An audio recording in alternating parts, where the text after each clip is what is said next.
ਅੱਜ ਆਪਾਂ ਲੇਖ ਕਰਦੇ ਹਾਂ ਨਾਨਕ ਦੁਖੀਆ ਸਭ ਸੰਸਾਰ।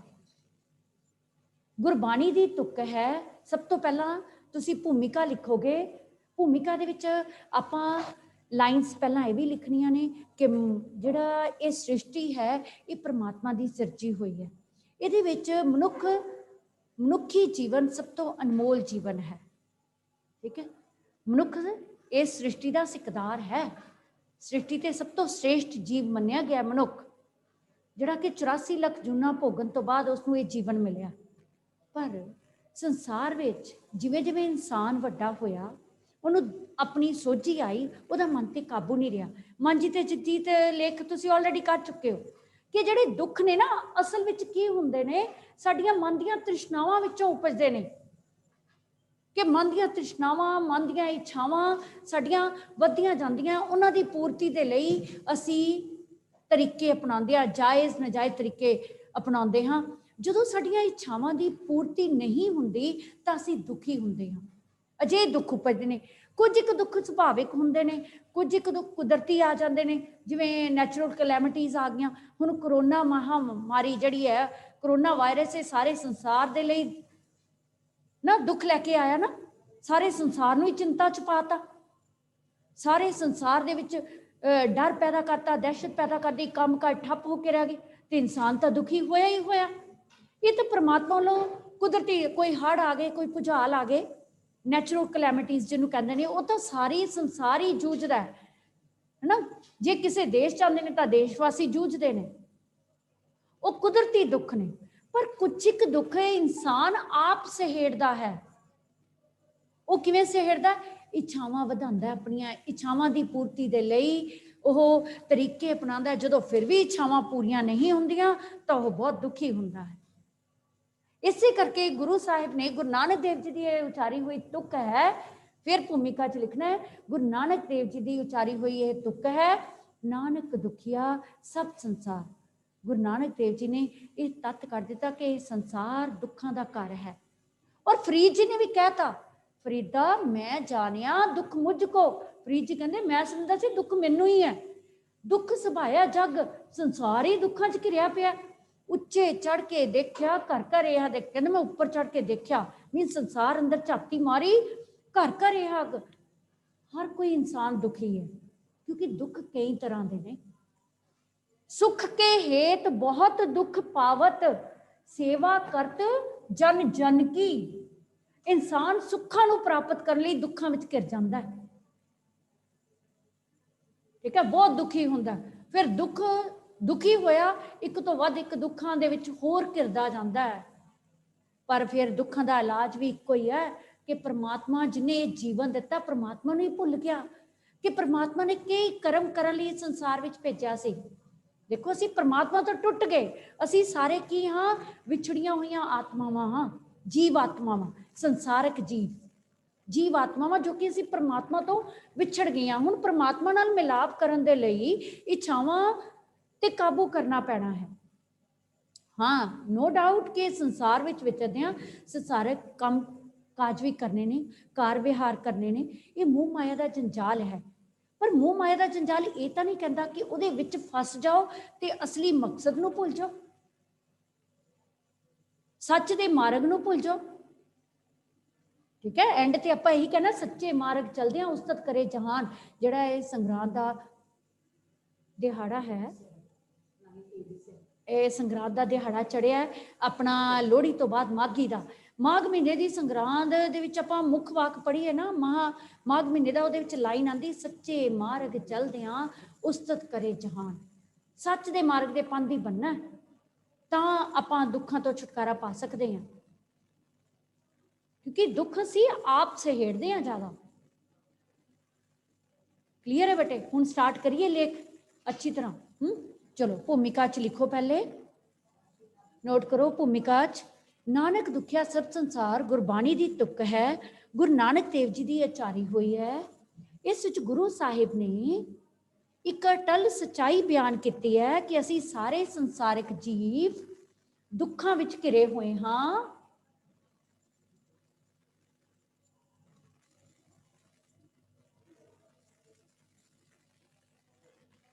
ਸਾਰੇ ਸੰਸਾਰਕ ਜੀਵ ਦੁੱਖਾਂ ਵਿੱਚ ਘਿਰੇ ਹੋਏ ਆ। ਇਸੇ ਭੁਲੇਖੇ ਵਿੱਚ ਹਰ ਇੱਕ ਨੂੰ ਇਹੀ ਲੱਗਦਾ ਹੈ ਕਿ ਉਹੀ ਦੁਖੀ ਹੈ, ਬਾਕੀ ਸੰਸਾਰ ਦੇ ਲੋਕ ਸੁਖੀ ਹਨ। ਇਸੇ ਭੁਲੇਖੇ ਵਿੱਚ ਮਨੁੱਖ ਆਪਣੇ ਅਸਲੀ ਰਾਹ ਤੋਂ, ਅਸਲੀ ਮਕਸਦ ਤੋਂ ਭਟਕ ਜਾਂਦਾ ਹੈ। ਇਹ ਭੂਮਿਕਾ ਵਿੱਚ ਲਿਖਣਾ ਹੈ ਤੁਸੀਂ। ਗੁਰੂ ਸਾਹਿਬ ਕਹਿੰਦੇ ਹਨ ਕੇਵਲ ਉਹੀ ਸੁਖੀ ਹੋ ਸਕਦਾ ਹੈ ਇਸ ਸੰਸਾਰ ਵਿੱਚ ਜੋ ਕਿ ਦੁਨਿਆਵੀ ਕਾਰ ਵਿਹਾਰ ਕਰਦਾ ਹੋਇਆ ਪਰਮਾਤਮਾ ਨੂੰ ਯਾਦ ਕਰਦਾ ਹੈ, ਪਰਮਾਤਮਾ ਦੀ ਯਾਦ ਨੂੰ ਆਪਣੇ ਮਨ ਵਿੱਚ ਵਸਾਈ ਰੱਖਦਾ ਹੈ। ਇਹ ਜਿਹੜੀਆਂ ਲਾਈਨਸ ਨੇ ਨਾ, ਭਾਵੇਂ ਮਨ ਜਿੱਤੇ ਜਗਜੀਤ ਲੇਖ ਹੋ ਜੇ, ਮਿੱਠਤ ਨੀਵੀਂ ਨਾਨਕਾ ਗੁੰਚੰਗਿਆਈਆਂ ਤੱਕ ਲੇਖ ਹੋ ਜੇ, ਕੋਈ ਵੀ ਗੁਰਬਾਣੀ ਨਾਲ ਰਿਲੇਟਡ ਲੇਖ ਹੈ ਨਾ, ਇਹ ਲਾਈਨਾਂ ਆਣੀਆਂ ਹੀ ਨੇ ਕਿ ਮੇਨ ਗੱਲ ਕੀ ਹੈ, ਦੁਨਿਆਵੀ ਕੰਮਾਂ ਕਾਜਾਂ ਵਿੱਚ ਵਿਚਰਦੇ ਹੋਏ ਪਰਮਾਤਮਾ ਦੀ ਯਾਦ ਨੂੰ ਹਿਰਦੇ ਵਿੱਚ ਵਸਾਉਣਾ। ਜਿਹਨੇ ਜੀਵਨ ਦਿੱਤਾ ਹੈ, ਸਮਝ ਆਈ ਬੇਟੇ, ਜਿਸਨੇ ਜੀਵਨ ਦਿੱਤਾ ਉਹਨੂੰ ਅਸੀਂ ਕਿਵੇਂ ਭੁਲਾ ਸਕਦੇ ਹਾਂ। ਆਪਾਂ ਸਟੂਡੈਂਟ ਲਾਈਫ ਦੇ ਵਿੱਚ ਵੀ, ਵਿਦਿਆਰਥੀ ਜੀਵਨ ਵਿੱਚ ਹੀ ਸਾਨੂੰ ਇਹ ਸੋਝੀ ਆ ਜਾਣੀ ਚਾਹੀਦੀ ਹੈ ਕਿ ਪਰਮਾਤਮਾ ਸਭ ਕੁਝ ਕਰਨ ਕਰਾਵਨ ਹੈ, ਪਰਮਾਤਮਾ ਸੋਝੀ ਦਿੰਦਾ ਹੈ, ਪਰਮਾਤਮਾ ਵਿਵੇਕ ਬੁੱਧ ਦਿੰਦਾ। ਅਸੀਂ ਪਰਮਾਤਮਾ ਕੇ ਸਵੇਰੇ ਉੱਠ ਕੇ ਅਰਦਾਸ ਕਰਦੇ ਹਾਂ, ਕਹਿੰਦੇ ਹੈ ਨਾ ਕਿ ਦੁੱਖ ਵੇਲੇ ਅਰਦਾਸ, ਸੁੱਖ ਵੇਲੇ ਸ਼ੁਕਰਾਨਾ, ਹਰ ਵੇਲੇ ਸਿਮਰਨ ਕਰੋ ਪਰਮਾਤਮਾ ਦਾ। ਮੀਨਸ ਇਹ ਤਾਂ ਨਹੀਂ ਕਹਿੰਦੇ ਕਿ ਤਪੱਸਿਆ ਕਰ ਸਾਧ ਲਓ ਤੇ ਕੰਮ ਕਾਜ ਛੱਡ ਕੇ ਤੇ ਭਗਤੀ ਕਰੀ ਜਾਓ ਤੇ ਸਭ ਕੁਝ ਪ੍ਰਾਪਤ ਹੋ ਜਾਏਗਾ, ਨਹੀਂ। ਮੀਨਸ ਨੇਕ ਨੀਅਤ ਦੇ ਨਾਲ, ਨੇਕ ਨੀਤੀ ਦੇ ਨਾਲ ਤੁਸੀਂ ਜ਼ਿੰਦਗੀ 'ਚ ਵਿਚਰੋ, ਇਮਾਨਦਾਰੀ ਦੇ ਰਸਤੇ ਤੇ, ਗੁਰੂ ਨਾਨਕ ਦੇਵ ਜੀ ਦੇ ਦੱਸੇ ਹੋਏ ਮਕਸਦ ਤੇ ਕਿਰਤ ਕਰੋ, ਨਾਮ ਜਪੋ, ਵੰਡ ਛਕੋ ਦੇ ਉਦੇਸ਼ ਨੂੰ ਲੈ ਕੇ ਜ਼ਿੰਦਗੀ 'ਚ ਵਿਚਰੋ। ਮੀਨ ਤੁਸੀਂ ਔਰ ਰੱਬ ਦੇ ਬਣਾਏ ਬੰਦਿਆਂ ਨਾਲ ਪਿਆਰ ਕਰੋ, ਉਹੀ ਤਾਂ ਨਾਮ ਸਿਮਰਨ ਹੈ, ਕਿਉਂਕਿ ਪਰਮਾਤਮਾ ਹਰ ਇੱਕ ਦੇ ਅੰਦਰ ਵਸਦਾ ਹੈ। ਇੰਨਾ ਕਲੀਅਰ ਹੋ ਗਿਆ, ਭੂਮਿਕਾ ਕਲੀਅਰ ਹੋ ਗਈ। ਹੁਣ ਅੱਗੇ ਨੈਕਸਟ ਪੁਆਇੰਟ ਹੈ, ਦੁੱਖਾਂ ਦਾ ਮੂਲ ਕਾਰਨ ਕੀ ਹੈ।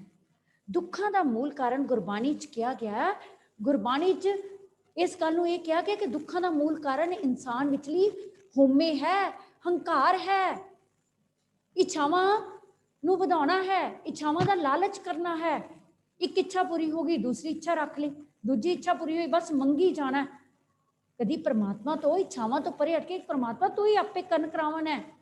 ਸਿਰਫ ਇਹ ਸਰੀਰ 'ਚ ਵਧੀਆ ਚੱਲਣਾ ਚਾਹੀਦਾ, ਜਿਹੜਾ ਸਰੀਰ ਤੁਹਾਡਾ ਦਿੱਤਾ ਹੋਇਆ, ਇਹਦੇ ਰਾਹੀਂ ਜ਼ਿੰਦਗੀ 'ਚ ਵਿਚਰਨਾ ਹੈ, ਇਹਦੇ ਲਈ ਨਹੀਂ ਵਿਚਰਨਾ ਜ਼ਿੰਦਗੀ 'ਚ। ਇਹਦੇ ਰਾਹੀਂ ਅਸੀਂ ਜ਼ਿੰਦਗੀ 'ਚ ਵਿਚਰਦੇ ਹਾਂ, ਪਰ ਇਨਸਾਨ ਭੁੱਲ ਗਿਆ, ਉਹ ਕਹਿੰਦਾ ਮੈਂ ਹੀ ਮੈਂ ਸਭ ਕੁਝ,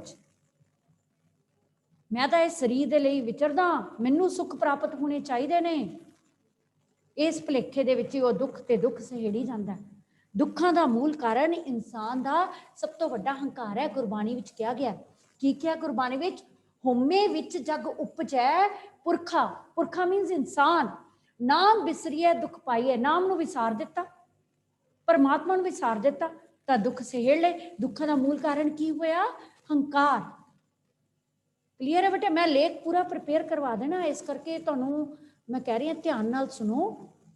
ਇਹਦੇ ਵਿੱਚ ਤੁਸੀਂ ਆਮ ਵਿਚਾਰ ਰੱਖਣੇ ਹਨ, ਜੋ ਤੁਸੀਂ ਸੰਸਾਰ ਵਿੱਚ ਵਿਚਰਦੇ ਆ ਦੇਖਦੇ ਹੋ ਕਿ ਕੌਣ ਕਿਹਦੇ ਕਾਰਨ ਦੁਖੀ ਹੈ। ਇੱਕ ਸੰਸਾਰ ਦੇ ਦੁੱਖ ਨੇ ਨਾ, ਕਿਸੇ ਨੂੰ ਕੋਈ ਗੁਆਂਢੀਆਂ ਦਾ ਦੁੱਖ ਹੈ, ਕਿਸੇ ਨੂੰ ਔਲਾਦ ਹੈ ਚੰਗੀ ਨਹੀਂ ਨਿਕਲੀ ਤਾਂ ਦੁੱਖ, ਕਿਸੇ ਦੇ ਔਲਾਦ ਨਹੀਂ ਹੋਈ ਤਾਂ ਦੁੱਖ, ਕਿਸੇ ਨੇ ਘਰ ਵਿੱਚ ਕਿਰਾਏਦਾਰ ਰੱਖਿਆ ਉਹ ਤੰਗ ਕਰਦੇ ਆ ਤਾਂ ਦੁੱਖ, ਬੱਚੇ ਪੜ੍ਹਦੇ ਨਹੀਂ ਹੈ ਵਿਚਾਰੇ ਪੇਰੈਂਟਸ ਪਰੇਸ਼ਾਨ ਹੈ ਤਾਂ ਦੁੱਖ, ਇਨਸਾਨ ਚਿੰਤਾਵਾਂ 'ਚ ਘਿਰਿਆ, ਤਰ੍ਹਾਂ ਤਰ੍ਹਾਂ ਦੇ ਦੁੱਖ ਨੇ, ਪਰ ਇਹ ਸਾਰੇ ਆਪ ਸਹੇੜੇ ਹੋਏ ਨੇ। ਸਮਝ ਆ ਗਈ। ਦੁੱਖਾਂ ਦਾ ਮੂਲ ਕਾਰਨ, ਦੁੱਖਾਂ ਦੀ ਜੜ ਕੀ ਹੈ, ਹੰਕਾਰ ਹੈ। ਮਨੁੱਖ ਦੇ ਜਿਹੜਾ ਦਿਮਾਗ ਵਿੱਚ ਹੰਕਾਰ ਰੂਪੀ ਕੀੜਾ ਆ ਜਾਂਦਾ ਹੈ, ਹੰਕਾਰ ਰੂਪੀ ਕਿ ਮੈਂ ਹੀ ਮੈਂ ਆ, ਮੈਨੂੰ ਸਾਰੇ ਸੁੱਖ ਪ੍ਰਾਪਤ ਹੋਣੇ ਚਾਹੀਦੇ ਨੇ, ਤੇ ਜਿਹੜਾ ਇੱਛਾਵਾਂ ਦੇ ਵਿੱਚ ਘਿਰ ਜਾਏ ਨਾ, ਉਹਦਾ ਦਿਮਾਗ ਖੋਖਲਾ ਹੋ ਜਾਂਦਾ। ਜਿਹੜਾ ਮਨ ਦੇ ਪਿੱਛੇ ਲੱਗ ਕੇ ਕਾਰ ਵਿਹਾਰ ਕਰਦਾ ਨਾ ਕਿ ਮੈਨੂੰ ਹੀ ਸਾਰੇ ਜ਼ਿੰਦਗੀ ਦੇ ਸੁੱਖ ਪ੍ਰਾਪਤ ਹੋ ਜਾਣ, ਮੇਰੇ ਬੱਚੇ ਚੰਗੇ ਸੈਟਲ ਹੋ ਜਾਣ, ਮੇਰੇ ਬੱਚਿਆਂ ਨੂੰ ਸਾਰੀਆਂ ਖੁਸ਼ੀਆਂ ਪ੍ਰਾਪਤ ਹੋਣ, ਇਹਦੇ ਬਦਲੇ ਸਭ ਦਾ ਨੁਕਸਾਨ ਹੈ। ਪਰ ਗੁਰੂ ਨਾਨਕ ਦੇਵ ਜੀ, ਗੁਰਬਾਣੀ ਸਾਡੀ ਕਹਿੰਦੀ, ਨਾਨਕ ਨਾਮ ਚੜ੍ਹਦੀ ਕਲਾ, ਤੇਰੇ ਭਾਣੇ ਸਰਬੱਤ ਦਾ ਭਲਾ। ਜਿਹੜਾ ਸਰਬੱਤ ਦੇ ਭਲੇ ਦੀ ਜਾਚਨਾ ਵਿੱਚ ਜ਼ਿੰਦਗੀ ਵਿੱਚ ਵਿਚਰਦਾ, ਉਹ ਦੁਖੀ ਕਿਉਂ ਹੋਏਗਾ। ਉਹ ਹੇਠਾਂ ਵੱਲ ਨਜ਼ਰ ਹੀ ਨਹੀਂ ਮਾਰਦਾ ਕਿ ਹਮੇਸ਼ਾ ਉੱਪਰ ਨੂੰ ਹੀ ਝਾਕਦਾ, ਉੱਪਰ ਦੀ ਸੋਚਦਾ। ਜੇ ਹੇਠਾਂ ਨਜ਼ਰ ਮਾਰੇਗਾ ਤਾਂ ਉਹ ਨਿਮਰਤਾ ਨਾਲ ਜ਼ਿੰਦਗੀ 'ਚ ਵਿਚਰੇਗਾ। ਹੁਣ ਇਹੀ ਲੇਖ ਆ ਗਿਆ, ਮਿੱਠਨ ਨੀਵੀਂ ਨਾਨਕਾ ਗੁੰਜ ਕੇ ਆਈਆਂ ਤਤ ਸਿਮਲ ਦੇ ਰੁੱਖ ਦੀ ਤੁਸੀਂ ਉਦਾਹਰਣ ਪੜ੍ਹੀ ਹੋਈ ਹੈ, ਤੁਸੀਂ ਰਚਨਾ ਪੜ੍ਹੀ ਹੈ ਸਿੰਬਲ ਦੇ ਰੁੱਖ ਦਾ, ਕਿ ਸਿੰਬਲ ਦਾ ਰੁੱਖ ਦੇਖਣ ਨੂੰ ਉੱਚਾ ਲੰਬਾ ਹੈ, ਪਰ ਜੇਕਰ ਉਸੇ ਫਲ ਫੁੱਲ ਪੱਤੇ ਕੰਮ ਨਹੀਂ ਆਉਂਦੇ ਤਾਂ ਉਹ ਕੀ ਹੈ? ਹੰਕਾਰ ਦੀ ਨਿਸ਼ਾਨੀ ਹੈ। ਠੀਕ ਹੈ ਨਾ, ਹੰਕਾਰ ਦਾ ਹੀ ਉਹ ਚਿੰਨ੍ਹ ਹੈ। ਇਸ ਕਰਕੇ ਮਨੁੱਖ ਹੈ ਜਿਹੜਾ ਉੱਪਰ ਵੱਲ ਹੀ ਝਾਕਦਾ ਰਹਿੰਦਾ, ਨੀਵਾਂ ਦੇਖਦਾ ਹੀ ਨਹੀਂ, ਨੀਵਿਆਂ ਵੱਲ ਨਹੀਂ ਦੇਖਦਾ, ਬਾਕੀ ਸੰਸਾਰ ਦੇ ਲੋਕਾਂ ਵੱਲ ਨਹੀਂ ਦੇਖਦਾ ਉਹ। ਇਹਦਾ ਮਤਲਬ ਕੀ, ਉਹ ਰੱਬ ਦੀ ਹੋਂਦ ਨੂੰ ਭੁੱਲ ਗਿਆ। ਰੱਬ ਦੀ ਹੋਂਦ ਨੂੰ ਭੁੱਲ ਕੇ ਫਿਰ ਕੀ ਹੈ? ਭਟਕਦਾ ਫਿਰਦਾ ਇੱਛਾਵਾਂ ਦੀ ਪੂਰਤੀ ਦੇ ਲਈ, ਫਿਰ ਦੁਖੀ ਤੇ ਦੁਖੀ ਹੋ ਜਾਂਦਾ। ਇਹ ਦੁੱਖਾਂ ਦਾ ਮੂਲ ਕਾਰਨ ਹੈ ਹੰਕਾਰ। ਨੈਕਸਟ ਪੁਆਇੰਟ, ਸੰਸਾਰਿਕ ਜੀਵਾਂ ਦਾ ਦੁਖੀ ਹੋਣਾ। ਹੁਣ ਆਪਾਂ ਜੇ ਸੰਸਾਰ ਵੱਲ ਝਾਤ ਮਾਰੀਏ ਸਾਰੇ, ਹੁਣ ਤੁਸੀਂ 9th 10th ਕਲਾਸ ਦੇ ਬੱਚੇ ਜਿਨ੍ਹਾਂ ਨੂੰ ਹਰ ਗੱਲ ਦੀ ਸੋਝੀ ਹੈ, ਹਰ ਗੱਲ ਤੁਹਾਨੂੰ ਸਮਝ ਆਉਂਦੀ ਹੈ, ਆਪਾਂ ਜੇ ਸੰਸਾਰ ਵਿੱਚ ਵਿਚਰਦੀਏ ਤੇ ਆਪਾਂ ਦੇਖਦੇ ਹਾਂ ਕਿ ਸੰਸਾਰ ਵਿੱਚ ਲੋਕ ਕਿੰਨੀ ਤਰ੍ਹਾਂ ਦੇ ਦੁਖੀ ਨੇ। ਇੱਕ ਹਸਪੀਟਲ ਦਾ ਆਪਾਂ ਨਜ਼ਰ ਮਾਰਾਈਏ ਨਾ, ਹਸਪਤਾਲ ਵਿੱਚ ਨਜ਼ਰ ਮਾਰੀਏ ਨਾ, ਕਿਸੇ ਵੀ ਹਸਪਤਾਲ ਵਿੱਚ, ਅੱਜ ਦੇ ਟਾਈਮ 'ਚ ਤਾਂ ਸਾਰੇ ਹਸਪਤਾਲ ਭਰੇ ਪਏ ਨੇ। ਪਿਛਲੇ ਕਾਫੀ ਸਮੇਂ ਤੋਂ ਕਿਉਂ ਭਰੇ ਪਏ ਨੇ? ਤਰ੍ਹਾਂ ਤਰ੍ਹਾਂ ਦੀਆਂ ਬਿਮਾਰੀਆਂ ਆ ਗਈਆਂ। ਪਰਮਾਤਮਾ ਦੇ ਦਿੱਤੇ ਹੋਏ ਜਿਹੜੀ ਇਹ ਜੀਵਨ ਹੈ ਇਹਨੂੰ ਭੁੱਲ ਗਏ। ਇਹ ਸਰੀਰ ਨੇ ਦੁਖੀ ਘੇਰ, ਕਿਸੇ ਨੂੰ ਬਲੱਡ ਪ੍ਰੈਸ਼ਰ ਹੈ, ਕਿਸੇ ਨੂੰ ਹਾਰਟ ਅਟੈਕ ਹੈ, ਹਾਰਟ ਅਟੈਕ ਆ ਜਾਂਦਾ, ਕਿਸੇ ਨੂੰ ਕੋਈ ਬਿਮਾਰੀ ਹੈ, ਸਰੀਰਕ ਰੋਗ ਨਾਲ ਘਿਰੇ ਪਏ ਨੇ ਲੋਕ। ਜਦੋਂ ਆਪਾਂ ਹਸਪਤਾਲ ਦਾ ਨਜ਼ਰ ਮਾਰੀਏ ਨਾ, ਫਿਰ ਆਪਾਂ ਨੂੰ ਲੱਗਦਾ ਹੈ ਕਿ ਪਰਮਾਤਮਾ ਤੇਰਾ ਸ਼ੁਕਰ ਹੈ ਅਸੀਂ ਚੱਲਦੇ ਫਿਰਦੇ ਹਾਂ। ਜਿਹੜਾ ਕੋਈ ਇਨਸਾਨ ਨਾ ਆਪਣੇ ਆਪ 'ਚ ਜ਼ਿਆਦਾ ਦੁਖੀ ਮਹਿਸੂਸ ਕਰੇ ਨਾ, ਉਹ ਇੱਕ ਹਸਪੀਟਲ ਦਾ ਚੱਕਰ ਮਾਰੇ, ਉਹਨੂੰ ਸਕੂਨ ਮਿਲੇਗਾ। ਉਹਨੂੰ ਸਕੂਨ ਮਿਲੇਗਾ ਕਿ ਨਹੀਂ ਪਰਮਾਤਮਾ ਮੈਂ ਠੀਕ ਹਾਂ, ਮੈਂ ਚੱਲਦਾ ਫਿਰਦਾ ਤਾਂ ਹੀ, ਇੱਥੇ ਤਾਂ ਦੁਨੀਆ ਬਹੁਤ ਦੁਖੀ ਹੈ ਨਾ। ਦਿਖਾਂਗੇ ਨਾ ਆਪਾਂ ਹਸਪੀਟਲ ਜਾਂਦੇ ਹਾਂ ਤਾਂ ਦੇਖਦੇ ਹਾਂ ਕਿਵੇਂ ਤੜਫਦੇ ਪਏ ਨੇ ਲੋਕ। ਕਿਸੇ ਦੀ ਕੋਈ ਲੱਤ ਦੀ ਹੱਡੀ ਟੁੱਟੀ ਹੋਈ ਹੈ, ਕਿਸੇ ਦੀ ਬਾਂਹ ਦਰਦ ਹੈ, ਕਿਸੇ ਦਾ ਕੋਈ ਤਕਲੀਫ ਹੈ, ਕਿਸੇ ਨੂੰ ਕੋਈ। ਅੱਜ ਕੱਲ੍ਹ ਤਾਂ ਬਿਮਾਰੀਆਂ ਤਰ੍ਹਾਂ ਤਰ੍ਹਾਂ ਦੀਆਂ ਪਤਾ ਹੀ ਨਹੀਂ ਚੱਲਦੀਆਂ। ਉਦੋਂ ਪਤਾ ਚੱਲਦੀਆਂ ਜਦੋਂ ਇਨਸਾਨ ਆਖਰੀ ਸਟੇਜ 'ਤੇ ਪਹੁੰਚ ਜਾਂਦਾ। ਫਿਰ ਉਹ ਕਹਿੰਦਾ ਮੈਂ ਦੁਨੀਆ 'ਚ ਆ ਕੇ ਖੱਟਿਆ ਕੀ, ਮੈਂ ਕਿਹੜੀ ਭੱਜ ਦੌੜ 'ਚ ਪਿਆ ਰਿਹਾ, ਮੈਂ ਆਪਣੇ ਸਰੀਰ ਕਰਕੇ ਆਪਾਂ ਨਹੀਂ ਵਿਚਰਨਾ, ਸਰੀਰ ਰਾਹੀਂ ਵਿਚਰਨਾ ਹੈ ਇਸ ਸੰਸਾਰ ਵਿੱਚ, ਇਹ ਭੁੱਲ ਹੀ ਗਿਆ। ਜੇਕਰ ਅਸੀਂ ਹਸਪਤਾਲਾਂ ਵਿੱਚ ਜਾ ਕੇ ਦੇਖੀਏ ਤਾਂ ਮਰੀਜ਼ ਵਿਲਕ ਰਹੇ ਨੇ, ਮਰੀਜ਼ ਰੋ ਰਹੇ ਨੇ। ਮਰੀਜ਼ ਮੀਨਸ ਜਿਹੜੇ ਬਿਮਾਰੀਆਂ ਵਿੱਚ ਘਿਰੇ ਹੋਏ ਨੇ, ਤਰ੍ਹਾਂ ਤਰ੍ਹਾਂ ਦੀਆਂ। ਲੋਕ ਮਾਰੇ ਫਿਰਦੇ ਨੇ, ਡਾਕਟਰਾਂ ਦੇ ਕੋਲ ਧੱਕੇ ਖਾਂਦੇ ਫਿਰਦੇ ਨੇ, ਦਵਾਈਆਂ ਖਾ ਰਹੇ ਨੇ ਜੋ। ਫਿਰ ਇਸ ਤੋਂ ਇਲਾਵਾ ਇਹ ਤਾਂ ਹਸਪਤਾਲਾਂ ਦਾ ਹੋ ਗਿਆ ਨਜ਼ਾਰਾ। ਫਿਰ ਹੋਰ ਦੇਖੀਏ ਤਾਂ ਜਿਨ੍ਹਾਂ ਦੀਆਂ ਇੱਛਾਵਾਂ ਪੂਰੀਆਂ ਨਹੀਂ ਹੁੰਦੀਆਂ, ਜਿਹੜੇ ਇੱਛਾਵਾਂ ਵਿੱਚ ਘਿਰਤਾ ਜਾਂਦੇ ਨੇ, ਹਨਾ, ਜਿਨ੍ਹਾਂ ਦੇ ਕੋਲ ਕੋਈ ਪੈਸਾ ਨਹੀਂ ਹੈ, ਗਰੀਬੀ ਦੀ ਮਾਰ ਹੈ, ਉਹ ਵਿਚਾਰੇ ਚੋਰੀਆਂ ਕਰਦੇ ਨੇ, ਹੇਰਾ ਫੇਰੀਆਂ ਕਰਦੇ ਨੇ, ਬੇਈਮਾਨੀਆਂ ਕਰਦੇ ਨੇ। ਖਿੱਚਾ ਧੂਈ ਵਿੱਚ ਇਨਸਾਨ ਦੁੱਖਾਂ ਨੂੰ ਘੇਰੀ ਜਾ ਰਿਹਾ ਹੈ, ਦੁੱਖਾਂ ਦੇ ਵਿੱਚ ਘਿਰੀ ਜਾ ਰਿਹਾ ਹੈ, ਦੁੱਖਾਂ ਨੂੰ ਸਹੇੜੀ ਜਾ ਰਿਹਾ ਹੈ, ਦੂਸਰਿਆਂ ਦੇ ਸੁੱਖਾਂ ਨੂੰ ਦੇਖ ਕੇ ਦੁਖੀ ਹੋਈ ਜਾ ਰਹੇ। ਸਭ ਤੋਂ ਵੱਡਾ ਦੁੱਖ ਹੀ ਇਹ ਹੈ, ਦੂਸਰਿਆਂ ਦੇ ਸੁੱਖਾਂ ਨੂੰ ਦੇਖ ਕੇ ਅਸੀਂ ਝੂਰਦੇ ਹਾਂ ਆਪਣੀ ਰਿਸ਼ਤੇਦਾਰੀ ਵਿੱਚ, ਹੈ ਨਾ। ਜੇ ਆਪਾਂ ਦੇਖੀਏ ਆਪਾਂ ਕਹਿੰਦੇ ਹੋਏ ਉਹਨਾਂ ਨੇ ਨਵੀਂ ਗੱਡੀ ਲੈ ਲਈ, ਸਾਡੇ ਕੋਲ ਤਾਂ ਗੱਡੀ ਹੈ ਨਹੀਂ, ਹੈ ਨਾ। ਉਹਨਾਂ ਦੇ ਬੇਟਾ ਅਫਸਰ ਬਣ ਗਿਆ, ਸਾਡੇ ਬੱਚੇ ਤਾਂ ਪੜ੍ਹਦੇ ਹੀ ਨਹੀਂ ਹੈ। ਇਹ ਕਿਉਂ ਝੂਰੀ ਜਾਣਾ ਬਈ? ਗੱਲ ਕਰੋ ਕਿ ਪਰਮਾਤਮਾ ਨੇ ਜਿਹੜਾ ਜੀਵਨ ਦਿੱਤਾ, ਆਪਣੇ ਬੱਚਿਆਂ ਨੂੰ ਚੰਗੇ ਸੰਸਕਾਰ ਦਿਓ, ਤੇ ਬੱਚੇ ਚੰਗੇ ਰਸਤੇ ਤੇ ਚੱਲ ਗਏ, ਬੱਚੇ ਕਾਮਯਾਬ ਹੋਣਗੇ। ਬੱਚਿਆਂ ਨੂੰ ਸੰਸਕਾਰ ਕੀ ਦੇਣੇ ਸ਼ੁਰੂ ਤੋਂ, ਕਿ ਸਵੇਰੇ ਉੱਠ ਕੇ ਪਰਮਾਤਮਾ ਦਾ ਜਾਪ ਕਰਨਾ ਸਿਖਾਓ। ਮੂਲ ਮੰਤਰ ਤਾਂ ਐਟਲੀਸਟ ਕਰਨਾ ਹੀ ਨਾ। ਹੁਣ ਤੁਸੀਂ ਸਕੂਲ ਆਉਂਦੇ ਹੋ, ਤੁਹਾਨੂੰ ਸਕੂਲ ਆ ਕੇ ਪ੍ਰਾਰਥਨਾ ਕਰਨੀ ਸਿਖਾਈ ਹੈ ਨਾ, ਕਿ ਦਿਨ ਚੰਗਾ ਨਿਕਲੇ, ਤੁਹਾਨੂੰ ਪਰਮਾਤਮਾ ਵਿਵੇਕ ਬੁੱਧ ਦੇ ਪੜ੍ਹਨ ਦੀ। ਸਟੂਡੈਂਟ ਲਾਈਫ 'ਚ ਹੋਰ ਕੀ ਮੰਗ ਸਕਦੇ ਹੋ? ਜੇ ਸਟੂਡੈਂਟ ਲਾਈਫ ਤੁਹਾਡੀ ਅੱਛੀ ਵਿਚਰ ਗਈ, ਤੁਹਾਡਾ ਭਵਿੱਖ ਹੀ ਬਣ ਗਿਆ ਸੁਨਹਿਰੀ, ਫਿਰ ਦੁੱਖ ਤਾਂ ਕੋਈ ਹੋਇਆ ਹੀ ਨਾ, ਆਉਣ ਵਾਲਾ ਜੀਵਨ ਤਾਂ ਤੁਸੀਂ ਸੁਧਾਰ ਲਿਆ। ਹੁਣ ਦੇਖੋ ਅੱਜ ਦੇ ਸਮੇਂ 'ਚ ਵਿਦਿਆਰਥੀ ਐਵੇਂ ਦੁਖੀ ਨੇ, ਪੜ੍ਹਨਾ ਨਹੀਂ ਨਾ ਚਾਹੁੰਦੇ, ਪੜ੍ਹਨ 'ਚ ਮਨ ਨਹੀਂ ਲੱਗਦਾ, ਅੰਦਰੋਂ ਅੰਦਰ ਸੋਚੀ ਜਾਂਦੇ ਨੇ। ਤੁਹਾਨੂੰ ਦੇਖ ਕੇ ਤੁਹਾਡੇ ਪੇਰੈਂਟਸ ਵੀ ਦੁਖੀ ਨੇ ਕਿ ਸਾਡੇ ਬੱਚੇ ਪੜ੍ਹਦੇ ਨਹੀਂ। ਇਹ ਤਾਂ ਦੁੱਖ ਆਪ ਹੀ ਸਹੇੜੇ ਹੋਏ ਨਾ। ਜੇ ਹੁਣ ਜੀਵਨ ਮਿਲਿਆ, ਜੀਵਨ ਦੀਆਂ ਸਟੇਜਿਸ ਨੇ, ਇੱਕ ਬਚਪਨ ਹੈ, ਇੱਕ ਜਵਾਨੀ ਹੈ, ਇੱਕ ਬੁਢਾਪਾ ਹੈ। ਸਭ ਨੂੰ ਪਤਾ ਹੈ ਕਿ ਜੀਵਨ 'ਚ ਆਏ ਹਾਂ, ਜੀਵਨ 'ਚੋਂ ਚਲੇ ਵੀ ਜਾਣਾ, ਤੇ ਉਹ ਜਿਹੜੀਆਂ ਸਟੇਜਿਸ ਮਿਲੀਆਂ ਉਹਦੇ ਅਕੋਰਡਿੰਗ ਅਸੀਂ ਉਹ ਸਟੇਜ ਨੂੰ ਇਮਾਨਦਾਰੀ ਦੇ ਨਾਲ ਉਹ ਸਟੇਜ ਵਿੱਚ ਵਿਚਰਨਾ ਹੈ। ਜੇ ਹੁਣ ਸਟੂਡੈਂਟ ਲਾਈਫ ਹੈ, ਹੋਲ ਲਾਈਫ ਦਾ ਇੱਕ ਪਾਰਟ ਹੈ, ਠੀਕ ਹੈ ਨਾ। ਇਹਦੇ ਵਿੱਚ ਜੇ ਆਪਾਂ ਹੁਣ ਪੜ੍ਹਨ ਲਈ ਹੈ, ਜ਼ਿੰਦਗੀ ਪੜ੍ਹਨ ਲਈ ਬਣੀ ਹੈ ਕਿ ਅਸੀਂ ਆਪਣਾ ਫਿਊਚਰ ਬਣਾਉਣਾ। ਜੇ ਤੁਸੀਂ ਪੜ੍ਹੋਗੇ ਨਹੀਂ, ਤੁਸੀਂ ਆਪਣੇ ਆਪ 'ਚ ਦੁਖੀ ਹੋਵੋਗੇ। ਇਹ ਤਾਂ ਦੁੱਖ ਫਿਰ ਅਸੀਂ ਆਪਣੇ ਆਪ ਸਹੇੜ ਲਏ, ਹੈ ਕਿ ਨਹੀਂ। ਸਟੂਡੈਂਟ ਲਾਈਫ 'ਚ ਅਸੀਂ ਦੁਖੀ ਹੋ ਗਏ ਤਾਂ ਸਾਰੀ ਜ਼ਿੰਦਗੀ ਅਸੀਂ ਦੁੱਖਾਂ 'ਚ ਘਿਰੇ ਰਵਾਂਗੇ। ਹੁਣ ਜਿਹੜੇ ਬੱਚੇ ਪੜ੍ਹਦੇ ਆ ਉਹ ਟੈਨਸ਼ਨ ਫ੍ਰੀ, ਜਿਹੜੇ ਸਿੰਸੀਅਰ ਨੇ ਅੱਗੇ ਫਲ ਦੇਣਾ ਉਹ परमात्मा ਦੇ ਹੱਥ ਵੀ ਹੈ ਕਿ ਜਿਹੜਾ ਇਨਸਾਨ ਮਿਹਨਤ ਕਰੇਗਾ परमात्मा ਉਹਦੇ ਨਾਲ ਇਨਜਸਟਿਸ ਤਾਂ ਕਰਨ ਨਹੀਂ ਲੱਗਿਆ। ਦੁਨੀਆ ਦੇ ਲੋਕ ਭਾਵੇਂ ਜੋ ਮਰਜ਼ੀ ਕਰੇ ਜਾਣ, ਸਮਝ ਆ ਗਈ। परमात्मा हर एक ਦਾ ਸਹਾਈ ਹੁੰਦਾ। ਐਵੇਂ ਨਹੀਂ ਬਣਿਆ ਕਿ परमात्मा ਉਸ ਦਾ ਸਾਥ ਦਿੰਦਾ ਜੋ ਆਪ ਆਪਣੀ ਮਿਹਨਤ ਕਰਦੇ ਨੇ। those who have helped themselves, God help those who help themselves। ठीक है, परमात्मा उन्होंने दी सहायता करते हैं ਜਿਹੜੇ ਆਪਣੀ ਸਹਾਇਤਾ ਆਪ ਕਰਦੇ ਨੇ, ਦੂਸਰੇ ਤੇ ਨਿਰਭਰ ਨਹੀਂ ਕਰਦੇ, ਮਿਹਨਤ ਕਰਦੇ ਹਨ। ਨੈਕਸਟ, ਇਸ ਸੰਸਾਰ ਵਿੱਚ ਆਪਾਂ ਇਹ ਵੀ ਦੇਖਦੇ ਹਾਂ ਜਿੰਨਾ ਵੱਡਾ ਸਿਰ ਹੈ ਉਨੀ ਵੱਡੀ ਪੀੜ ਹੈ। ਜਿੰਨੇ ਵੱਡੇ ਲੋਕ ਨੇ ਨਾ, ਜਿੰਨਾ ਜਿਹਦੇ ਕੋਲ ਜ਼ਿਆਦਾ ਪੈਸੇ ਨਾ, ਉਨੇ ਉਹ ਦੁਖੀ ਨੇ, ਕਿਉਂਕਿ ਉਹਨਾਂ ਨੂੰ ਤਾਂ ਸਭ ਤੋਂ ਵੱਡੀ ਗੱਲ ਹੈ ਪੈਸਾ ਸੰਭਾਲਣ ਦਾ ਦੁੱਖ ਹੈ। ਸੰਭਾਲੀਏ ਕਿੱਥੇ, ਯੂਜ਼ ਕਿੱਥੇ ਕਰੀਏ, ਵਰਤੋਂ ਵਿੱਚ ਕਿੱਥੇ ਲਿਆਈਏ। ਫਿਰ ਇਹ ਹੈ ਕਿ ਕੋਈ ਇਹਨਾਂ ਨੂੰ ਚੁਰਾ ਕੇ ਨਾ ਲੈ ਜਾਏ, ਰਾਤ ਨੂੰ ਚੈਨ ਹੀ ਨਹੀਂ ਹੈ। ਸਭ ਤੋਂ ਜ਼ਿਆਦਾ ਬਿਮਾਰੀਆਂ ਤਾਂ ਘਿਰੇ ਹੀ ਹੋਏ ਨੇ, ਬਲੱਡ ਪ੍ਰੈਸ਼ਰ ਹੈ ਹੀ ਉਹਨਾਂ ਨੂੰ। ਜਿੰਨਾ ਵੱਡਾ ਸਿਰ ਉਨੀਆਂ ਵੱਡੀਆਂ ਪੀੜਾਂ, ਇਹਦੇ ਵਿੱਚ ਨੋਟ ਕਰਨੀ ਹੈ ਤੁਕ। ਨੈਕਸਟ, ਇਹ ਅਨੇਕਾਂ ਹੀ ਕਿਸਮ ਦੀਆਂ ਪਰੇਸ਼ਾਨੀਆਂ ਵਿੱਚ ਘਿਰਿਆ ਹੋਇਆ ਇਨਸਾਨ, ਉਲਝਣਾਂ ਵਿੱਚ ਘਿਰਿਆ ਹੋਇਆ ਇਨਸਾਨ ਦਿਨ ਪ੍ਰਤੀ ਦਿਨ ਦੁਖੀ ਹੋ ਕੇ ਆਪਣੇ ਆਪ ਨੂੰ ਬਿਮਾਰੀਆਂ ਦੇ ਲਿਖੇ ਆਪਣਾ ਜੀਵਨ ਲਾ ਲੈਂਦਾ ਹੈ। ਕੋਈ ਆਰਥਿਕ ਤੰਗੀ ਕਰਕੇ ਪਰੇਸ਼ਾਨ ਹੈ, ਕੋਈ ਗੁਆਂਢੀਆਂ ਕਰਕੇ ਪਰੇਸ਼ਾਨ ਹੈ। ਗਰੀਬ ਲੋਕ ਤਾਂ ਤੁਸੀਂ ਦੇਖ ਲਓ ਆਪਣੀ ਆਰਥਿਕ ਤੰਗੀ ਕਰਕੇ ਪਰੇਸ਼ਾਨ ਨੇ, ਜਿਨ੍ਹਾਂ ਦੀ ਫਾਈਨੈਂਸ਼ੀਅਲ ਕੰਡੀਸ਼ਨ ਪੂਅਰ ਹੈ, ਕਿ ਉਹਨਾਂ ਨੂੰ ਤਾਂ ਸਿਰਫ ਇਹੀ ਹੈ ਕਿ ਇਹ 2 ਟਾਈਮ ਦੀ ਰੋਟੀ ਦਾ ਨਿਰਵਾਹ ਕਿਵੇਂ ਹੋਣਾ ਹੈ। ਉਹਨਾਂ ਨੂੰ ਹੋਰ ਇੱਛਾਵਾਂ ਨਹੀਂ ਹਨ। ਪਰ ਜੇ ਆਪਾਂ ਵੱਡੇ ਲੋਕ ਉਹਨਾਂ ਵੱਲ ਦੇਖ ਲਈਏ ਤਾਂ ਜਿਹੜਾ ਸਾਨੂੰ ਮਿਲਿਆ ਹੈ ਨਾ, ਜੇ ਉਹਦੇ ਚੋਂ ਦਸਵੰਧ ਕੱਢ ਦਈਏ ਤਾਂ ਥੋੜੇ ਜਿਹੇ ਗਰੀਬਾਂ ਦੇ ਦੁੱਖ ਵੀ ਕੱਟੇ ਜਾਣ ਨਾ। ਪਰ ਇਹ ਕੋਈ ਸਮਝਦਾ ਨਹੀਂ ਹੈ, ਉਹ ਕਹਿੰਦਾ ਸਭ ਕੁਝ ਮੈਨੂੰ ਹੀ ਆਈ ਜਾਵੇ। ਇਹਦਾ ਮਤਲਬ ਸੰਸਾਰ ਵਿੱਚ ਜਿਹੜੇ ਸੰਸਾਰਿਕ ਜੀਵ ਨੇ ਤਰ੍ਹਾਂ ਤਰ੍ਹਾਂ ਦੇ ਦੁੱਖਾਂ ਨਾਲ ਘਿਰੇ ਹੋਏ ਹਨ। ਨੈਕਸਟ, ਇੱਛਾਵਾਂ ਦੀ ਪੂਰਤੀ ਵਿੱਚ ਵਾਧਾ। ਅਗਲਾ ਪੁਆਇੰਟ ਹੈ ਇੱਛਾਵਾਂ ਦੀ ਪੂਰਤੀ ਵਿੱਚ ਵਾਧਾ।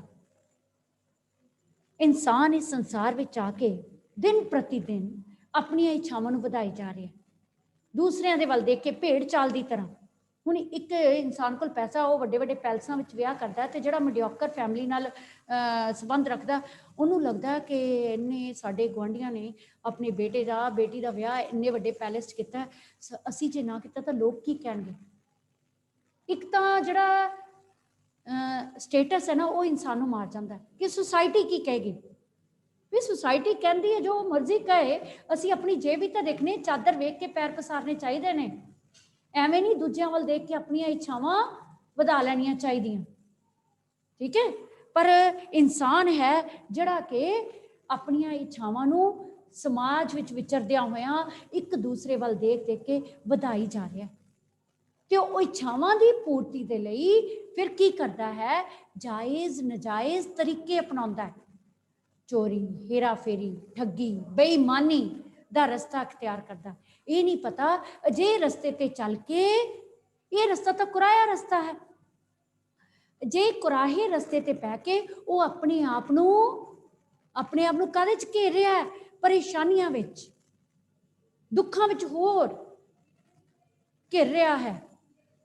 ਤੇ ਫਿਰ ਜਦੋਂ ਇਨਸਾਨ ਅਜਿਹੀਆਂ ਉਲਝਣਾਂ ਵਿੱਚ ਘਿਰ ਗਿਆ, ਅਜਿਹੀਆਂ ਪਰੇਸ਼ਾਨੀਆਂ ਵਿੱਚ ਘਿਰ ਗਿਆ, ਤਾਂ ਉਹਦੇ ਵਿੱਚੋਂ ਛੁਟਕਾਰਾ ਪਾਣਾ ਬਹੁਤ ਮੁਸ਼ਕਿਲ ਹੋ ਜਾਂਦਾ ਹੈ।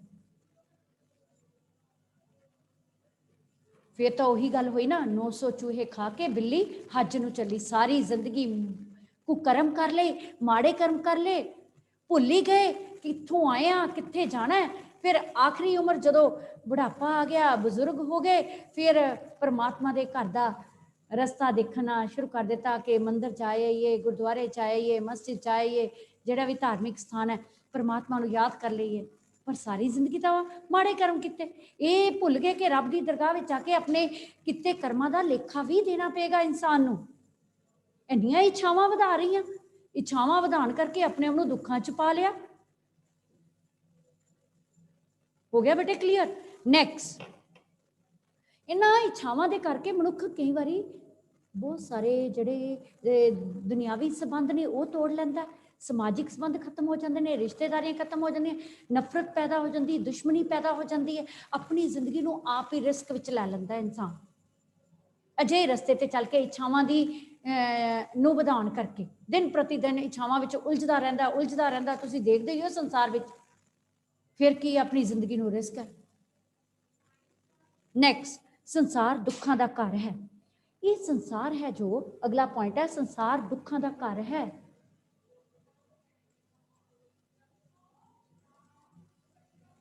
ਸੰਬੰਧੀਆਂ ਤੇ ਮਿੱਤਰਾਂ ਦੀ ਆਪਾਂ ਦੇਖਦੇ ਹਾਂ, ਸੰਬੰਧੀਆਂ ਤੇ ਮਿੱਤਰਾਂ ਨੂੰ ਕੋਈ ਦੁੱਖ ਹੈ ਤਾਂ ਆਪਾਂ ਵੀ ਦੁਖੀ ਹੁੰਦੇ ਹਾਂ। ਕਿਸੇ ਨੂੰ ਕੋਈ ਸੜਕ ਦੁਰਘਟਨਾ ਵਿੱਚ ਮਾਰਿਆ ਗਿਆ ਹੈ, ਕਿਸੇ ਨੂੰ ਕੋਈ ਬਿਮਾਰੀ ਆ ਗਈ ਹੈ, ਆਪਣੇ ਰਿਸ਼ਤੇਦਾਰ, ਆਪਣੇ ਭੈਣ ਭਰਾਵਾਂ ਨੂੰ, ਤਾਂ ਅਸੀਂ ਵੀ ਤਾਂ ਉਨੇ ਹੀ ਦੁਖੀ ਹੁੰਦੇ ਹਾਂ। ਇਸ ਕਰਕੇ ਆਪਾਂ ਦੇਖੀਏ ਤਾਂ ਸੰਸਾਰ ਵਿੱਚ ਸਾਰੇ ਹੀ ਦੁਖੀ ਹਨ। ਕਿਸੇ ਨੂੰ ਪੈਸਾ ਨਾ ਹੋਣ ਦਾ ਦੁੱਖ ਹੈ, ਕਿਸੇ ਕੋਲ ਪੈਸਾ ਹੈਗਾ ਚੋਰੀ ਹੋ ਗਿਆ ਉਹਦਾ ਦੁੱਖ ਹੈ, ਔਲਾਦ ਦਾ ਚੰਗਾ ਨਾ ਹੋਣਾ ਦੁੱਖ ਹੈ, ਕਈ ਤਰ੍ਹਾਂ ਦੇ ਦੁੱਖ ਨੇ। ਸੰਸਾਰ ਦੁੱਖਾਂ ਦਾ ਘਰ ਹੈ। ਹੁਣ ਅੱਜ ਕੱਲ੍ਹ ਜਿਹੜਾ ਦੁੱਖ ਹੈ ਨੌਜਵਾਨਾਂ ਨੂੰ, ਪੜ੍ਹੇ ਲਿਖੇ ਨੌਜਵਾਨਾਂ ਨੂੰ ਕੀ ਹੈ, ਯੋਗਤਾ ਦਾ ਮੁੱਲ ਨਹੀਂ ਪਿਆ, ਬੇਰੁਜ਼ਗਾਰੀ ਹੈ, ਮਹਿੰਗਾਈ ਹੈ, ਪ੍ਰਦੂਸ਼ਣ ਹੈ, ਕਿੰਨੇ ਦੁੱਖ ਨੇ। ਸੰਸਾਰ ਦੇ ਸਾਰੇ ਦੁੱਖ ਇੱਕੋ ਜਿਹੇ ਦੁੱਖਾਂ ਨਾਲ ਘਿਰੇ ਹੋਏ ਨੇ। ਕੋਈ ਵੀ ਜੀਵ ਸੁਖੀ ਹੈ ਕਿ ਵਾਤਾਵਰਨ ਪ੍ਰਦੂਸ਼ਿਤ ਹੋ ਰਿਹਾ, ਵੀ ਚਿੰਤਾ ਦਾ ਵਿਸ਼ਾ ਹੀ ਹੈ। ਮਹਿੰਗਾਈ ਵੱਧ ਰਹੀ ਹੈ, ਆਪਣਾ ਜ਼ਿੰਦਗੀ ਦਾ ਨਿਰਵਾਹ ਨਹੀਂ ਸਹੀ ਹੋ ਰਿਹਾ, ਵੀ ਦੁੱਖੀ ਹੈ। ਔਲਾਦ ਹੈ, ਔਲਾਦ ਚੰਗੀ ਨਹੀਂ ਹੈ, ਉਹਦਾ ਦੁੱਖ ਹੈ। ਕਈ ਤਰ੍ਹਾਂ ਦੇ ਦੁੱਖ ਨੇ। ਇਸ ਕਰਕੇ ਫਰੀਦ ਜੀ ਨੇ ਕਹਿ ਦਿੱਤਾ, ਇਹਦੇ ਵਿੱਚ ਆਣੀ ਹੈ ਦੁੱਖ। ਫਰੀਦਾ ਮੈਂ ਜਾਣਿਆ ਦੁੱਖ ਮੁਝ ਕੋ, ਦੁੱਖ ਸਭਾਇਆ ਜਗ, ਉੱਚੇ ਚੜ ਕੇ ਦੇਖਿਆ ਘਰ ਘਰ ਇਹ ਆਗ। ਇਹ ਤਾਂ ਘਰ ਆਪਣੇ ਆਪ ਨੂੰ ਤਸੱਲੀ ਦੇਣ ਲਈ ਫਰੀਦ ਜੀ ਨੇ ਕਹਤਾ ਕਿ ਇਸ ਕਰਕੇ ਇਹ ਮਨੁੱਖ ਤੂੰ ਦੁਖੀ ਨਾ ਹੋ, ਸੰਸਾਰ ਦੁੱਖਾਂ ਦਾ ਘਰ ਹੈ। ਇਸ ਸੰਸਾਰ ਵਿੱਚ ਆਏ ਆ ਤਾਂ ਦੁੱਖ ਸੁੱਖ ਤਾਂ ਦੋਨੋਂ ਜੀਵਨ ਦੇ ਹਿੱਸੇ ਹਨ। ਹੁਣ ਕਰੀਏ ਆਪਾਂ ਦੁੱਖਾਂ ਤੋਂ ਬਚਣ ਦੇ ਉਪਾਅ ਕੀ ਨੇ। ਉਪਾਅ ਕੀ ਨੇ? ਸਭ ਤੋਂ ਵੱਡਾ ਉਪਾਅ ਤਾਂ ਹੈ ਪਰਮਾਤਮਾ ਦੀ ਯਾਦ ਨੂੰ ਹਿਰਦੇ ਵਿੱਚ ਵਸਾਉਣਾ। ਹੱਥ ਕਾਰ ਵੱਲ, ਚਿੱਤ ਯਾਰ ਵੱਲ, ਇਹ ਆਪਾਂ ਹਾਹਾ ਭਾਗ ਵਿੱਚ ਅਖਾਣ ਕਰ ਸਕਦੇ ਹਾਂ। ਹੱਥ ਕਾਰ ਵੱਲ, ਹੱਥ ਨਾਲ ਆਪਾਂ ਸੱਚੀ ਸੁੱਚੀ ਕਿਰਤ ਕਰਨੀ ਹੈ, ਤੇ ਚਿੱਤ ਯਾਰ ਵੱਲ, ਯਾਰ ਮੀਨਸ ਪਰਮਾਤਮਾ ਵੱਲ। ਕੰਮ ਕਰਦੇ ਕਰਦੇ ਵੀ ਪਰਮਾਤਮਾ ਦਾ ਨਾਮ ਜਪਣਾ ਤੇ ਕੰਮ ਆਪਣੇ ਆਪ ਰਾਸ ਹੋ ਜਾਣੇ ਹੈ। ਪਰਮਾਤਮਾ ਆਪ ਵਿੱਚ ਸਹਾਈ ਹੁੰਦਾ ਹੈ। ਸੰਤਾ ਕੇ ਕਾਰਜ ਆਪ ਖਲੋਆ, ਹਰ ਕੰਮ ਕਰਾਵਨ ਆਇਆ ਰਾਮ। ਜਿਹੜੇ ਸੱਚੀ ਨੀਅਤ ਦੇ ਨਾਲ, ਅੱਛੀਆਂ ਭਾਵਨਾਵਾਂ ਨਾਲ ਜ਼ਿੰਦਗੀ 'ਚ ਵਿਚਰਦੇ ਨੇ, ਪਰਮਾਤਮਾ ਉਹਨਾਂ ਦਾ ਸਹਾਈ ਹੁੰਦਾ ਹੈ। ਦੁੱਖਾਂ ਤੋਂ ਬਚਣ ਲਈ ਮਨੁੱਖ ਨੂੰ ਹੁਣ ਕੀ ਕਰਨਾ ਚਾਹੀਦਾ? ਇਹ ਪੁਆਇੰਟਸ ਨੋਟ ਕਰੋ। ਸੱਚਾ ਸੁੱਚਾ ਆਚਰਣ ਬਣਾਉਣਾ ਹੈ। ਆਚਰਣ ਕੀ ਹੁੰਦਾ? ਆਚਰਣ ਚਰਿੱਤਰ। ਕਹਿੰਦੇ ਨਾ, character is lost, everything is lost. Health ਗਈ, ਕੁਝ ਨਹੀਂ ਗਿਆ, ਹੈ ਨਾ। ਹੈਲਥ ਗਈ, ਕੁਝ ਨਹੀਂ ਗਿਆ। ਪੈਸਾ ਗਿਆ, ਕੁਝ ਗਿਆ ਨਾ। ਹੈਲਥ ਗਈ, ਕੁਝ ਗਿਆ। ਪੈਸਾ ਗਿਆ ਤਾਂ ਕੁਝ ਗਿਆ, ਪਰ ਚਰਿੱਤਰ ਗਿਆ ਤਾਂ ਸਭ ਕੁਝ ਗਿਆ। Money is lost, nothing is lost. ਪੈਸਾ ਤਾਂ ਹੱਥਾਂ ਦੀ ਮੈਲਾ ਫਿਰ ਆ ਜਾਏਗਾ। Health is lost, something is lost, ਪਰ character is lost, everything is lost. ਤੇ ਕਰੈਕਟਰ ਬਣਨਾ ਕਿਵੇਂ ਹੈ? ਚਰਿੱਤਰ ਬਣਨਾ ਕਿਵੇਂ ਹੈ? ਨੈਤਿਕ ਕਦਰਾਂ ਕੀਮਤਾਂ ਨੂੰ ਅਪਣਾ ਕੇ ਮਿੱਠਾ ਬੋਲਣਾ, ਮਿਠਾਸ ਤੇ ਨਿਮਰਤਾ ਧਾਰਨ ਕਰਨੀ, ਇੱਛਾਵਾਂ ਤੇ ਕਾਬੂ ਰੱਖਣਾ, ਮਨ ਤੇ ਕਾਬੂ ਰੱਖਣਾ, ਇਸ ਜ਼ੁਬਾਨ ਤੋਂ ਹਰ ਇੱਕ ਦੇ ਨਾਲ ਪਿਆਰ ਦੀ ਭਾਸ਼ਾ ਬੋਲਣੀ, ਠੀਕ ਹੈ। ਸਾਦਗੀ ਵਿੱਚ ਰਹਿਣਾ, ਇੱਛਾਵਾਂ ਨੂੰ ਨਾ ਵਧਾਉਣਾ, ਠੀਕ ਹੈ। ਜੋ ਪ੍ਰਮਾਤਮਾ ਨੇ ਜੀਵਨ ਦਿੱਤਾ ਹੈ ਉਹਦੀ ਰਜ਼ਾ ਵਿੱਚ ਹੀ ਰਹਿਣਾ। ਇਹ ਤੁਸੀਂ ਪੜ੍ਹਿਆ ਫਰੀਦ ਜੀ ਦਾ ਸ਼ਲੋਕ, ਰੁੱਖੀ ਮਿੱਸੀ ਖਾਏ ਕੇ ਠੰਡਾ ਪਾਣੀ ਪੀਓ, ਦੇਖ ਪਰਾਈ ਝੋਂਪੜੀ ਨਾ ਤਰਸਾਓ ਜੀਓ। ਦੂਜਿਆਂ ਵੱਲ ਦੇਖ ਕੇ ਦੁਖੀ ਨਹੀਂ ਹੋਣ ਦੀ ਜ਼ਰੂਰਤ। ਜੋ ਪਰਮਾਤਮਾ ਨੇ ਦਿੱਤਾ ਉਹਦੇ ਵਿੱਚ ਰਜ਼ਾ ਵਿੱਚ ਹੀ ਰਹੋ। ਸਬਰ ਸੰਤੋਖ, ਸਭ ਤੋਂ ਵੱਡਾ ਗੁਣ ਹੈ ਸਬਰ ਸੰਤੋਖ। ਸਹਿਨਸ਼ੀਲਤਾ, ਅਜਿਹੇ ਗੁਣਾਂ ਦੇ ਧਾਰਨੀ ਬਣ ਕੇ ਔਰ ਸਮੇਂ ਦੇ ਅਨੁਸਾਰ ਚੱਲਣਾ, ਸਮੇਂ ਦੇ ਅਨੁਸਾਰ ਚੱਲਣਾ। ਦੇਸ਼ ਕੌਮ ਦੀ ਸੇਵਾ ਕਰਨੀ, ਆਪਣੇ ਸਵਾਰਥ ਤੋਂ ਉੱਪਰ ਉੱਠ ਕੇ। ਅਜਿਹੇ ਗੁਣਾਂ ਨੂੰ ਧਾਰਨ ਕਰਕੇ ਅਸੀਂ ਉੱਚੇ ਸੁੱਚੇ ਆਚਰਣ ਦੇ ਮਾਲਕ ਬਣ ਸਕਦੇ ਹਾਂ ਔਰ ਬੁਰੀਆਂ ਆਦਤਾਂ ਤੋਂ ਪਰੇ ਰਹਿਣਾ। ਜਿਵੇਂ ਸਾਡੀ ਅੱਜ ਕੱਲ੍ਹ ਨੌਜਵਾਨ ਪੀੜ੍ਹੀ ਹੈ, ਨਸ਼ਿਆਂ ਦਾ ਸ਼ਿਕਾਰ ਹੋ ਜਾਂਦੀ ਹੈ। ਨਸ਼ਿਆਂ ਤੋਂ ਪਰਹੇਜ਼ ਕਰਨਾ, ਖੇਡਾਂ ਦੇ ਵਿੱਚ ਰੁਚੀ ਲੈਣਾ, ਯੋਗ ਆਸਨ ਕਰਨੇ, ਸਰੀਰ ਦੀ ਤੰਦਰੁਸਤੀ ਦੇ ਲਈ, ਸਰੀਰ ਨੂੰ ਹਰਕਤ ਵਿੱਚ ਲਿਆਉਣਾ, ਇਹ ਬਹੁਤ ਸਾਰੇ ਗੁਣ ਨੇ।